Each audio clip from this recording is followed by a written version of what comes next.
কক্সবাজারে অনেক দিন থেকে শুধু মাছ দেখতেছি, কিন্তু মাছগুলো কোত্থেকে আসে, কীভাবে আসে, ওটা আমার জানার খুব আগ্রহ ছিল।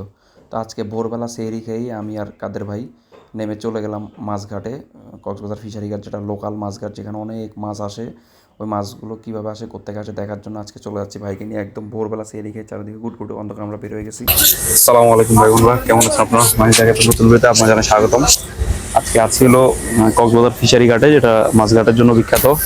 তো সকাল সকাল চলে আসলাম, আসলে আপনাকে একটু মাছঘাটের দিকে নিয়ে যাই।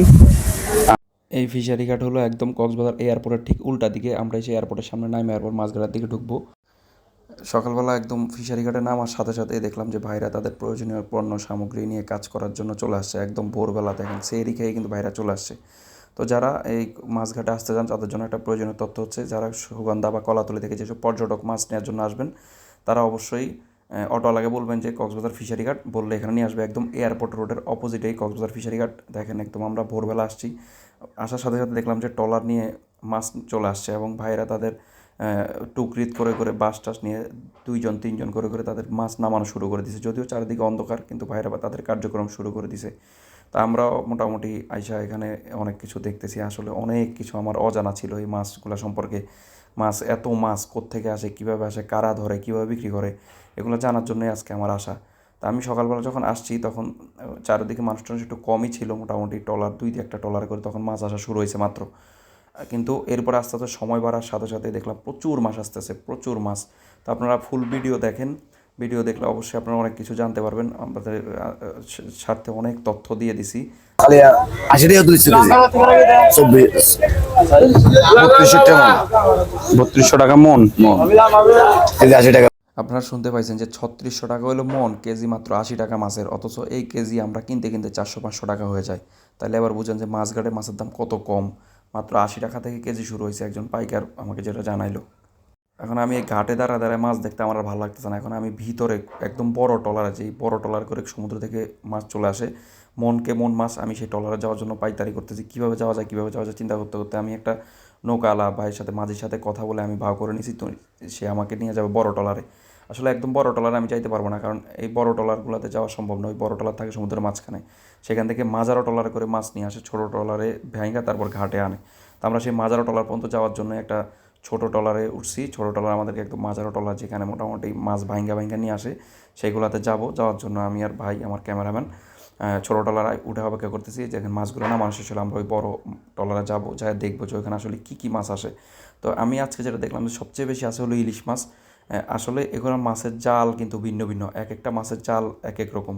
ইলিশ মাছের জাল এক এক রকম, টুনা মাছের জন্য অন্যরকম জাল, কোরাল মাছের জন্য অন্যরকম জাল, সেলমনের জন্য অন্যরকম জাল, এবং যারা কাঁকড়া ধরে, চিংড়ি মাছ ধরে, স্কুইড ধরে, তাদের জন্য আলাদা রকম জাল ফেলতে হয়। তা আমি ছোটো ট্রলার করে এখন এই যে বড় ট্রলার আসছি, এখন একটা ভাইয়ের সাথে কথা বলবো। উনি একজন ট্রলারের মালিক। উনি কী পরিমাণ মানে ট্রলারে খরচ হয় এবং কী পরিমাণ মাছ পায়, কীভাবে লাভ লোকসান হিসাব করে, ওইগুলো হচ্ছে ভাইয়ের মাধ্যমে জানার চেষ্টা করবো। আপনারা এই যে শুনেন, এই যে আমি এখন বড় ট্রলারে উঠতেছি, উঠে এখন যে এই মালিক ভাইকে পাইছি, এই যে আমার সেই মালিক ভাই দাঁড়ায় আছে, ওনার সাথে নৌকা থেকে প্রথমে ভাঙ্গায় ছোটো নৌকায় নেন, তারপরে এখান থেকে আবার ছোটো নৌকা করে ঘাটে নিয়ে বিক্রি করেন। আজকে কয় মন মাছ হবে? 2300 পিস। পিস হিসেবে বিক্রি করেন না মন হিসেবে বিক্রি করেন? ভাই যেটা বললো যে ভাই আজকে মাছ পাইছে প্রায় 2300 পিস। উনি এক একটা পিস মাছের দাম চাইছে 500 টাকা, এবং উনি 300-350 টাকা হলে বিক্রি করবে। ওনার টোটাল একটা ট্রলারে খরচ হয় 2.5 লাখ টাকা, 2 থেকে 2.5 লাখ টাকা খরচ হয়। যেখানে 14 থেকে 15 জন কর্মী কাজ করে, তাদের বেতন এবং ট্রলারের সকল খরচ মিলে 2 থেকে 2.5 লাখ টাকা খরচ হয়। এবং উনি চিন্তা করতেছে আজকে প্রায় 4.5 লাখ থেকে 5 লাখ টাকার মাছ বিক্রি হবে, তার মানে ওনার 2 লাখ টাকা লাভ হবে। তো আর একটা যেটা ভাই বললো যে মাছ হলো রিজিক, কেউ 4 দিন 5 দিনে ওই মাছ ধরে চলে আসে, কেউ 14-15 দিন পর্যন্ত থাকা লাগে। আসলে টার্গেট পূরণ না হইলে ওনারা আসে না। তো এরপর আমি কথা বলবো কিছু মাঝি ভাইদের সাথে, যারা সমুদ্রে যায়, ওনাদের সাথে কথা বলার চেষ্টা করি। চলো। জালের উপরে আমরা যেটা মারে এটা হলো বাসা বলে, আর ওরা যেটা মারে এটা বাসা মারতে পারে, দুঃখ মারে জিনিস মনে করেন যে কি জাল জুড়ে আমরা যেখানে সবাই ওইখানে মাছটা করে নাই, আর ওরা পাইছে যে 30 বা 35 বা। আমরা আমাদের জালগুলো যোগ করবে যে প্রতি জোরে মনে করেন 13 বা 14 গ্রাম। কি বলছেন? জসিম ভাই খুব আন্তরিক, ভাইয়ের সাথে কথা বলে ভালো লাগলো। কিন্তু ভাইরা হচ্ছে এখন এখন বসে আছে কার জন্য? মালিকের জন্য বসে আছে। মালিক এখনো আসতেছে না বাইরে। মালিকের যেভাবে বই করছি তখন যদি আল্লাহর যদি এরকম বই করতাম তাহলে আমাদের এই পরিচিত হতো না। আচ্ছা আচ্ছা, সবকিছু আল্লাহ মালিক। আল্লাহ ও মাছ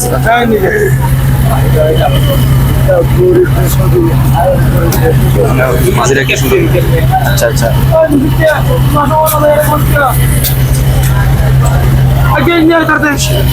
ভাই কয়দিন ছিলেন ট্রলারে? 10 দিন ছিল। 10 দিন। কয় লাখ টাকার মাছ হবে আনুমানিক আপনাদের ট্রলারে? আমাদের বলছে 15 লাখ টাকা হবে। 15 লাখ টাকার মাছ হবে। আপনারা মানে এটা কি জাল যে বিভিন্ন আইটেমের মাছ পাচ্ছে? এটা কি মাছ, কি জাল আপনাদের? এটা হচ্ছে আমরা ট্রলিং এ যাই। ট্রলিং এর জাল। এটা বোটটা হলো ট্রলিং। এই বোটটা 10 দিন ছিল। 10 দিন আপনাদের আসলে এইগুলোতে যারা কাজ করে এইসব জেলে বাইরে খুবই আন্তরিক। আমি এতক্ষণ শুধু টুনা মাছ আর ইলিশ মাছ দেখছি, একবার আমি চলে আসলাম আরেকটা ট্রলারে যে মাছে বাজে পদের মাছ, মানে বাজে পদ বলতে আমি বিভিন্ন পদ বোঝাচ্ছি আর কি। দেখেন এখানে স্কুইড পাইছে, কোরাল পাইছে, পোয়া মাছ পাইছে, চিংড়ি মাছ পাইছে, লইট্টা মাছ পাইছে। এই ট্রলারটা হচ্ছে ভিন্ন ট্রলারে জাল ফেলে। তো এখানে হচ্ছে ভাইয়ের সাথে কথা বলে যেটা জানলাম যে ভাইদের ট্রলারে প্রায় 20 থেকে 25 জন লোক কাজ করে এবং ভাইরা 9 দিনের মাথায় নিয়ে আসছে প্রায় 15 থেকে 20 লাখ টাকার মাছ বিক্রি করবে। ওনাদের টোটাল খরচ হলো 7 থেকে 8 লাখ টাকা খরচ হয় ওনাদের 14-15 দিনে। ওনারা 15 থেকে 20 লাখ টাকার মাছ বিক্রি করবে এবং ওনাদের ট্রলারটা বিশাল বড়। এই ট্রলারটা অনেক মানে ভালো মাছ ধরার চেষ্টা করে ওনারা। আসলে যেটা বললাম যে মাছ হলো রিজিক, কেউ 3 দিন 4 দিন 5 দিন পরেও চলে আসতে পারে, আবার কেউ 14 দিন 15 দিন। ওনাদের লিমিট টাইম হচ্ছে 15 দিন। 15 দিন পরে ওনারা চলে আসতে হবে, কারণ 15 দিনের খাবার দাবার নিয়ে ওনারা একবার ট্রলারে চলে যায়। তো এই খাবার দাবার নিয়ে আরেকটা হচ্ছে মাঝি ভাইদের সাথে কথা বলি চলেন। সমুদ্রে যায় কোন নৌকা? মানে ওই বড় বড় ওডি, বড় ওডি থেকে এটা করে নিয়ে আসেন নাকি? এখান থেকে পরে আবার ছোট নৌকায় করে গাড়ে না এরকম? মানে 3টা নৌকা পাল্টানো লাগে, একটা একটা করে 3টা পাল্টানো লাগে। সবচেয়ে আকর্ষণীয় ব্যাপার হচ্ছে যে সবাই তাদের বউ বাচ্চাকে সেভ রাখা তারা 14-15 দিনের জন্য সমুদ্রে চলে যায়। এই সমুদ্র থেকে তারা যে কোনো সময় আসতে পারে, 3 দিন 4 দিন 5 দিন পরেও আসে। তা আমার আসলে এখানে এসে খুব অভিজ্ঞতা হয়েছে এবং কী যে ভালো লাগতেছে। এক এক প্রজাতির মাছ আল্লাহ যে কী পরিমাণ সৃষ্টি করছে, কী সুন্দর। দেখেন এই মাছটা, এটা না আমি নাম জানি না, এটা কত বড় একটা বিশাল বড় এক মাছ। এছাড়া এই পোয়া মাছ, টুনা মাছ, স্যালমন মাছ, কাঁকড়া, লইট্টা, তারপর কাইক্কা, মাছের কোনো অভাব নাই। তা আমি আসলে এগুলো ঘুরে ঘুরে দেখতেছি আর ভিডিও বানাচ্ছি। আমার আসলেই ভালো লাগতেছে। যারা এখানে আসতে চান তারা আমার সাথে আসতে পারেন। তো এবার আমি আরেকটা ট্রলারের দিকে যাচ্ছি যে ওই ট্রলারে শুনছি অনেক বড় বড় মাছ নিয়ে আসছে। বড় বড় মাছগুলো দেখার জন্য ট্রলারে যাচ্ছি। গিয়ে এখানে আমি একটু অবাক হয়েছি যে এখানে এমন একটা ভদ্রলোককে আমি পরিচয় পাইছি। ওই ভদ্রলোক বসে বসে কোরআন তেলাওয়াত করতেছিল। চলুন একটু তার কোরআন। وما بكم لا تكون اسم الله تارة فإذا ضربتم كانوا إن ما دعوا يجعل الله به خيرا كثيرا وإن نستميتان ما كانت كذا فلا ترموتا وإسما مبين ورفعنا فوقكم الطور بمثال وقلنا لهم لا تعبدوا وكان أمر الله। অনেক তো মাছ দেখলাম, অনেকের সাথে পরিচিত হলো। এবার তারা কোথায় থাকে, কিভাবে তারা ওয়াশরুম ব্যবহার করে, কি ওয়াশরুম ব্যবহার করে, এবার একটু সেগুলো দেখানোর চেষ্টা করব। তো আমি একটা ট্রলারে হচ্ছে ভাইদের সাথে কথা বলে ঢুকতেছি। এটা হলো একদম বড় ট্রলার, যে মাছ বড় ট্রলারগুলোতে করে মাছ নিয়ে আসে। ট্রলারের ভিতরে ঢুকে চেষ্টা করতেছি যে ওনারা কোন জায়গায় ঘুমায়, কিভাবে ঘুমায়। এই যে দেখেন ভিতরে ঢোকার সাথে সাথে একটু মানে আশ্চর্য হয়েছে যে এখানে 15 থেকে 20 জন মানুষ ঘুমায়। কি ছোট্ট একটা জায়গা। এখানে তাদের জামা কাপড় দিয়ে তারা বালিশ বানায় নিছে, ল্যাপ তোষক কাঁথা তারা তাদের জামা কাপড় থেকে ব্যবহার করে। তারা মাছ ধরার পাশাপাশি যখন বিশ্রাম করতে মন চায় ঠিক এই জায়গাটা এসে তারা বিশ্রাম করে। এখানেটা আমি আবার একটা বোবা মানুষ পাইছি, যে মানুষটা বোবা কিন্তু সে মাছ ধরে এবং তার অনেক অভিজ্ঞতা আছে মাছ ধরার। আমি তার সাথে কথা বলতে পারি নাই যেহেতু উনি কথা বলতে পারে না, কিন্তু ওনার সম্পর্কে অনেক প্রশংসা পাইলাম। ওনার সহযোগী যারা ছিল সবাই খুব প্রশংসা করছে। আর এই যে ভাইটা হচ্ছে রোহিঙ্গা, সেই রোহিঙ্গা থেকে এসে এখানে বাংলাদেশে কাজ করে। তো এবার হচ্ছে আমি ওনাদের সাথে কথা বলবো যে ওনাদের কীভাবে খাবার দাবার খায়, কীভাবে ওনারা থাকে, এগুলা নিয়ে ওনাদের সাথে কথা বলি। চল এই দেখেন এই হচ্ছে ট্রলার রান্নাবান্নার জায়গা। এই হচ্ছে বাবুর্চি নাকি? কি নাম ভাইয়ের? হ্যাঁ আচ্ছা আচ্ছা, ভালো রান্না করে? খুব ভালো রান্না করে। এই একজনই না কয়েকজন ভিতরে বাবুর্চির সাথে কথা বলবো। রোজার দিনেও কিন্তু তারা মানে রান্না বান্না চলতেছে। তো এটার কারণ হচ্ছে যে রোজা আসলে রাখা সম্ভব হয় না, পানি খাইতে হয়, সাগরে অনেক উত্তাল গরম থাকে। তো আপনারা আজকে কি মাছ নিয়ে আসছেন? কয় লাখ টাকার মাছ দিতে হবে? ধরুন 4-5 লাখের বাড়ি 4-5 লাখ টাকার মাছ। কি কি মাছ পাইছেন? লেটকা মাছ পাইছি, মনে করো যে বুড়ো মাছ। আমরা তো ভেঙ্গি চাল তো এটা, আচ্ছা আচ্ছা, তো মানে বুড়ো মাছ পাই দেরি। গুড়া মাছ। লেটকা মাছ, পেলে মাছ, ইলিশ মাছ এই না। খরচ হয়েছে কয় লাখ? খরচ মনে করো যে 2 লাখের কাছাকাছি। 2 লাখের কাছাকাছি। মোটামুটি 3-4 লাখ টাকা মালিকের লাভ হবে। লাভ হবে না, কেন? মানে আগের গুণারি আছে তো এগুলো যাইবে লস। এবারে তো লাভ হয়েছে, আগের বারটা আবার এবার পোষায় দিছে না। পোষাই দিবে। এখন আজকে কি আবার চলে যাবেন না? আবার মানে 3-4 দিন বাদে যাবে। 3-4 দিন কি করবেন? জাল টুনুন, মানে জাল তো খাইতে দিয়ে এগুলা টুনুন। আর বাড়ি ঘরে বাড়ি করে আমরা তো বাড়ি কোন জায়গায়? পুরস্কুল পুরস্কার তো কাছে, এই যে দেখা যায় এই পাশে। আপনার বাড়ি কই? পুরস্কুল ও, এই পাশে কাছাকাছি। আমার বাসা হলো টার্মিনালে থাকি। তো আজকে ভাই হচ্ছে ভাতের সাথে কি রান্না করবেন? আর ভাতের সাথে আর কি মাছ? কি মাছ? লইট্টা। ও, আমি তো রোজা, নাহলে তো খাইতে পারতাম। তো রোজার কারণে খাইতে পারতেছি না। ইনশাল্লাহ রোজার পর আবার আরেকদিন আসবো। আর এই দেখেন কি সুন্দর শুটকি করতেছে, কি সুন্দর ভাত চুলার ব্যবস্থা। আপনারা যখন সমুদ্রে যান তখন এইভাবেই রান্না বান্না চলে। এই মানে 2-3 জনে বৈঠা ধরে, 2-3 জনে খায়া ফেলান, 2-3 জনে জাল ধরে, এইভাবে না সবাই একসাথে খায়। একসাথে খায়। যখন জাল যখন মারেন তখন মানে জাল মারি, তারপরে আর যে গেলে আমরা একসাথে বসে খাই আর কি। আচ্ছা আচ্ছা আচ্ছা। ভাইয়ের কি নাম? ও ও আচ্ছা আচ্ছা। তাহলে হেরে হচ্ছে কেমনে মানে ডাকেন? অনেক কম ফোন আর কি, মানে সেটা করে আচ্ছা আচ্ছা। তা আপনাকেও এই ট্রলারের বাথরুম কোন দিক দিয়ে? বাথরুম এই যে এয়ার কন্ডিশনের বাইরে এই যে তাহলে এই যে সেই বাথরুমে আমরা আগে জানতাম যে ট্রলারে নাকি ওই যে একটা গাছ।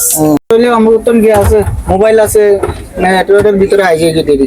আমরা মানে মোবাইলের ভিতরে বোঝা যায় বিপদ টিপদের সংকেত। এর মধ্যে হয়, তারপরে আকাশের গেলে মানে খবরাখবরই পায়। আচ্ছা, এমনি ঘূর্ণিঝড়ের মুখে পড়ছেন কিনা? 3 বছরে একবারও করছিলাম। পড়ছেন? কোন বছরে? কত বছর। তারপরে আমি ভাইদের থেকে জানতে ছিলাম যে তারা কিভাবে সময় কাটায়, আসলে এই যে 14-15 দিন কীভাবে থাকে। ভাই সরাসরি একদম কার্ড বের করে দেখাইলো যে আমরা কার্ড খেলি, লুডো খেলি।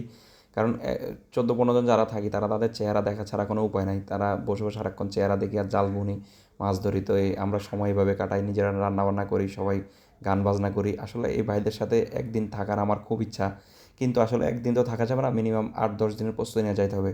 পরবর্তী ভাইদের সাথে কথা বলে আসছি যে, এবং নাম্বার নিয়ে আসছি, ইনশাল্লাহ ভাইদের সাথে যাব। তো এবার চলেন যে অনেক তো মাছ দেখেন, এবার মাছগুলো আপনারা কীভাবে নিজের কাছে নিতে পারবেন কক্সবাজার থেকে, কীভাবে কেউ যদি মাছ নিতে চান তার কী ব্যবস্থা। কেউ মাছ নিতে চাইলে এই যে এখানে বরফের ব্যবস্থা আছে, একদম তাজা বরফকে গুঁড়া গুঁড়া করে দেওয়ার মতো। এই যে দেখেন মেশিন স্টার্ট দিয়ে দিছে, এখন বরফটা দিবে।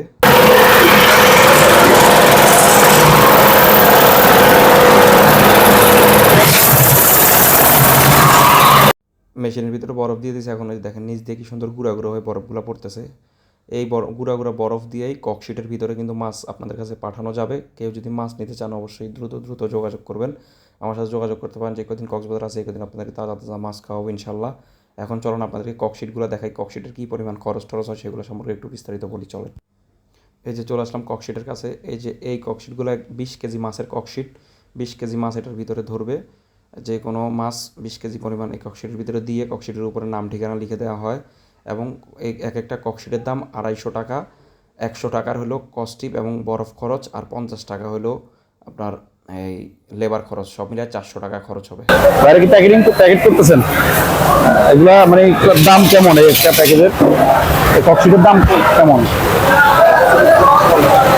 250 টাকা এটা। আর এই প্যাকেট এগুলা করা 100, 350 টাকা হলে এরকম একটা প্যাকেট করা যায়। কয় কেজি মাছ হয়? হ্যাঁ,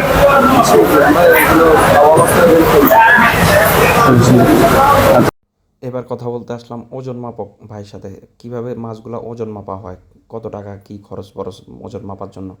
তো ভাই যেটা বললো যে এই যে ওজন মাপার এখানে মোট 4টা মেশিন আছে এই পুরো আড়তে। 4টা মেশিন, এক একটা মেশিনের লোকে ট্রলারে যারা ট্রলার চালায়, মানে যারা ট্রলারের মালিক, সেই সব ট্রলারের মালিককে প্রায় 1-2 লাখ 3 লাখ টাকা আগে দিয়ে রাখছে যে মাছ ধরার পরে সেই মাছগুলোর সাথে তাদের মেশিন আইনা ওজন করে। এই ওজন করা কিন্তু সম্পূর্ণ ফ্রিতে। ফ্রি বলতে ওই যে তাদেরকে আগেই টাকা টুকা দিয়ে রাখছে, 30,000 40,000 50,000 1 লাখ টাকা দিয়ে রাখছে ট্রলারের মালিককে, যে আপনার যখন মাছ ধরা হবে প্রতিদিনের মাছ আমার এখানে এসে ওজন দিবেন। তো এই যে ওজন দেয়, এই ভাই কিন্তু ওজন দেওয়ার সময় দেখলাম কোনো জায়গা থেকে একটা করে মাছ রেখে দেয়, ওই মাছগুলো তারা আবার বিক্রি করে, তারা এখানে 500-600 টাকা ইনকাম হয়। আর ভাই হচ্ছে এখানে প্রতিদিন হাজিরা 600-700 টাকা হাজিরা পায়, মোটামুটি 10,000 টাকার, এই 10,000 মানে এরকম কি যেন একটা পরিমাপ বললো, আমি বুঝি নাই। তো মোটামুটি ভাইয়ের যেটা ইনকাম, যে 600-700 টাকা ভাইয়ের ইনকাম হয়, আর আলাদা ইনকাম আছে 300-400 টাকা, সব মিলে ওজন মাপার আসলে এটাই সিস্টেম, যে যত পরিমাণ মাছই হোক ওজন মাপা সম্পূর্ণ ফ্রি। এরপরে আমি ট্রলারের একজন ভাইকে জিজ্ঞেস করলাম যে ওনাদের কত টাকা ইনকাম হয়, যে মাছ টাছ ধরতে যায় ওনাদের বাৎসরিক বা মাসিক ইনকাম কেমন। তো ভাই আমাকে যেটা বললো যে এক একজন লেবারে যারা ট্রলার চালায়, ট্রলার চালক আছে, তারা বছরে 2 লাখ টাকা পায়, 2 থেকে 2.5 লাখ টাকা।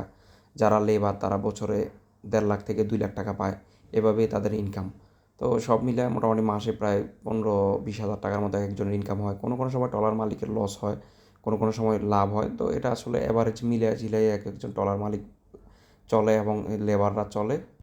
তো অনেক তো মাছ টাছ দেখলেন, এবার মাছ টাছ নিতে চাইলে দাম টাম কেমন সেগুলো একটু বলে দেই। স্যালমন মাছ যদি কেউ নিতে চান, স্যালমন 6 থেকে 1,000 টাকা মাছ, বাজারের উপরে নির্ভর করে। 600 টাকা থেকে 1,000 টাকা মাছ।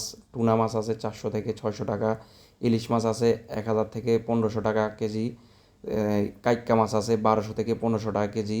তারপরে আপনার রূপচাঁদা মাছ আছে 800 থেকে 1,200 টাকা কেজি। চিংড়ি মাছ আছে 1,000 থেকে 1,500 টাকা, 2,000 টাকা পর্যন্ত কেজি। এটা হলো মাছের সাইজ অনুযায়ী দাম হয়। আর এটা হলো একদম লোকাল বাজার।